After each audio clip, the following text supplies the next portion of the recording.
प्रिय सज्जनों, हिंदू धर्म वैज्ञानिक है क्योंकि यह उस पर आधारित है जिसे जाना और पहचाना जा सकता है, अंतर्ज्ञान और अनुभव किया जा सकता है।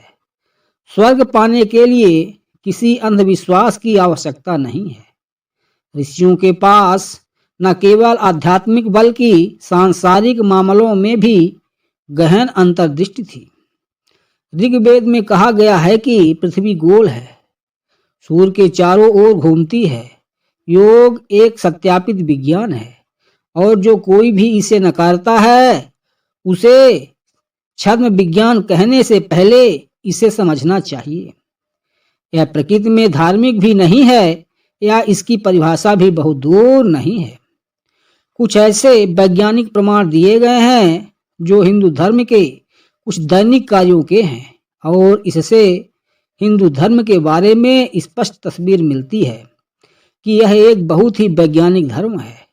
हिंदू धर्म के कई अन्य प्रमाण हैं।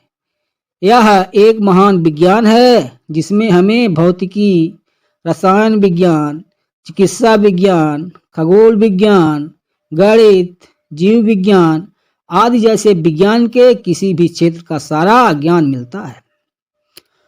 लोग दोनों हथेलियों को जोड़कर अभिवादन क्यों करते हैं?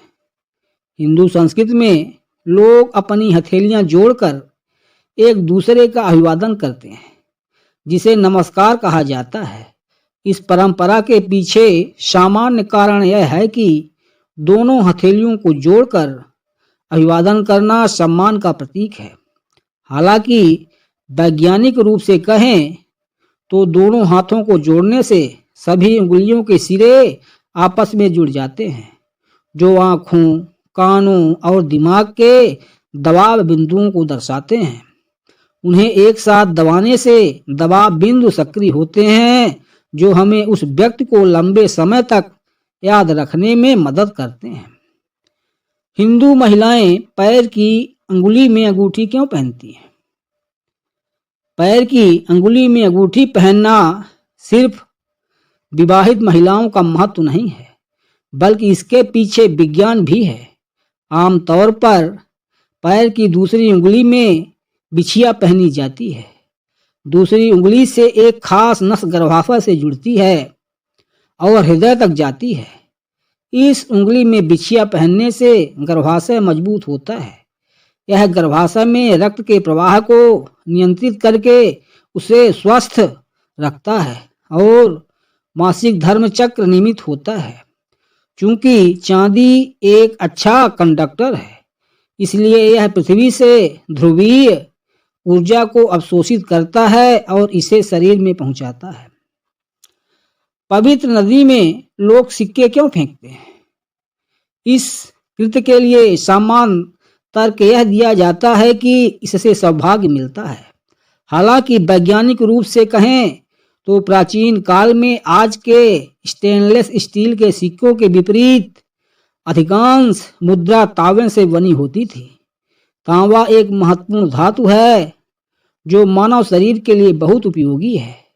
नदी में सिक्के फेंकना हमारे पूर्वजों का एक तरीका था जिससे हम सुनिश्चित करते थे कि हम पानी के हिस्से के रूप में पर्याप्त तांबा ग्रहण करें, क्योंकि नदियां पीने के पानी का एकमात्र स्रोत थीं।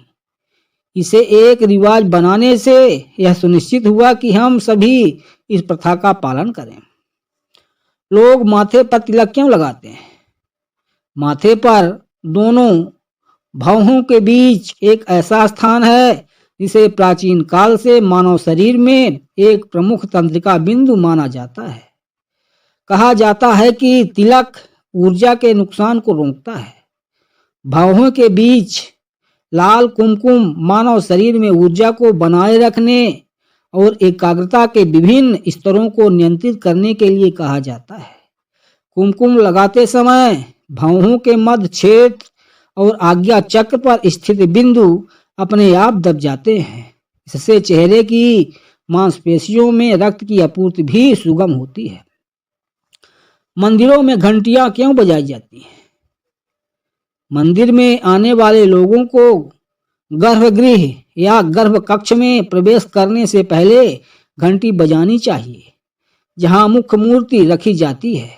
आगम शास्त्र के अनुसार घंटी का उपयोग बुरी शक्तियों को दूर करने के लिए, ध्वनि देने के लिए किया जाता है और घंटी की आवाज भगवान को प्रसन्न करती है। हालांकि घंटियों के पीछे वैज्ञानिक कारण यह है कि उनकी आवाज हमारे दिमाग को साफ करती है और हमें तेज रहने और भक्त के उद्देश्य पर अपना पूरा ध्यान केंद्रित करने में मदद करती है।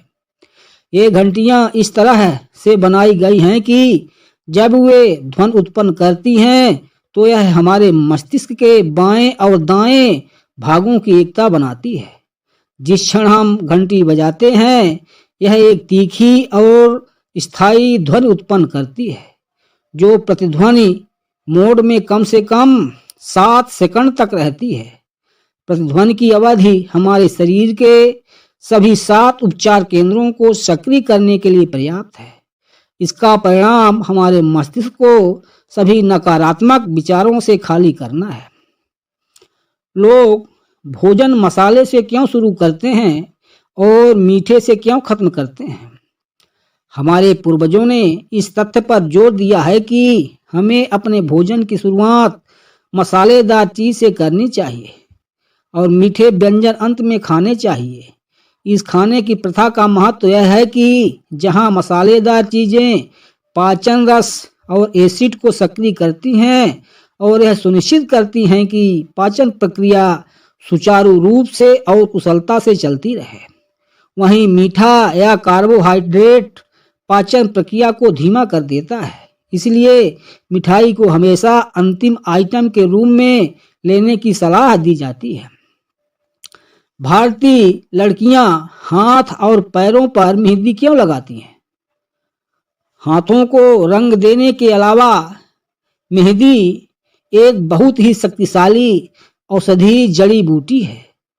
शादियां तनावपूर्ण होती हैं और अक्सर तनाव के कारण सिर दर्द और बुखार होता है। जैसे जैसे शादी का दिन नजदीक आता है, घबराहट के साथ उत्साह का मिश्रण दूल्हा और दुल्हन पर भारी पड़ सकता है। मेहंदी लगाने से बहुत ज्यादा तनाव से बचा जा सकता है, क्योंकि यह शरीर को ठंडा रखता है और नसों को तनावग्रस्त होने से बचाता है। यही कारण है कि मेहंदी को हाथ और पैरों पर लगाया जाता है, जो शरीर में तंत्र का स्थान होते हैं। फर्श पर बैठकर खाना क्यों खाना चाहिए? परंपरा सिर्फ फर्श पर बैठकर खाने के बारे में नहीं है, यह सुखासन स्थिति में बैठने और फिर खाने के बारे में है। सुखासन वह स्थिति है जिसका हम आमतौर पर योग आसनों के लिए उपयोग करते हैं। जब आप फर्श पर बैठते हैं तो आप आमतौर पर क्रॉस लेग्ड बैठते हैं। सुखासन या अर्ध पद्मासन जो ऐसे आसन हैं जो कि तुरंत शांति की भावना लाते हैं और पाचन में मदद करते हैं। ऐसा माना जाता है कि यह पाचन के लिए, पेट को तैयार करने के लिए आपके मस्तिष्क को स्वचालित रूप से संकेत देता है। आपको उत्तर की ओर सिर करके क्यों नहीं सोना चाहिए? वेद की बात यह है कि यह भूत या मृत्यु को आमंत्रित करता है, लेकिन विज्ञान कहता है कि ऐसा इसलिए है क्योंकि मानव शरीर का अपना चुंबकीय क्षेत्र होता है, जिसे हृदय का चुंबकीय क्षेत्र भी कहा जाता है, क्योंकि रक्त का प्रवाह होता है और पृथ्वी एक विशाल चुंबक है। जब हम उत्तर की ओर सिर करके सोते हैं तो हमारे शरीर का चुंबकीय क्षेत्र पृथ्वी के चुंबकीय क्षेत्र से पूरी तरह से विषम हो जाता है। इससे रक्तचाप से संबंधित समस्याएं होती हैं और चुंबकीय क्षेत्रों की इस विषमता को दूर करने के लिए हमारे हृदय को अधिक मेहनत करनी पड़ती है। इसके अलावा एक और कारण यह है कि हमारे शरीर में आयरन होता है। जब हम इस स्थिति में सोते हैं तो पूरे शरीर से आयरन मस्तिष्क में इकट्ठा होने लगता है। इससे सिर दर्द, अल्जाइमर रोग, संज्ञानात्मक गिरावट, पार्किंसन रोग और मस्तिष्क विकृत हो सकती है। लोग कान क्यों छिदवाते हैं? हिंदू लोकाचार में कान छिदवाने का बहुत महत्व है। कई चिकित्सक और दार्शनिक मानते हैं कि कान छिदवाने से बुद्धि, सोचने की शक्ति और निर्णय लेने की क्षमता का विकास होता है। बातूनीपन जीवन ऊर्जा को नष्ट कर देता है। कान छिदवाने से वाणी पर संयम रखने में मदद मिलती है। इससे अशिष्ट व्यवहार कम होता है और कान की नलिकाएं विकारों से मुक्त हो जाती हैं। यह विचार पश्चिमी दुनिया को भी पसंद आता है, इसलिए वे फैशन के तौर पर फैंसी झुमके पहनने के लिए अपने कान छिदवा रहे हैं।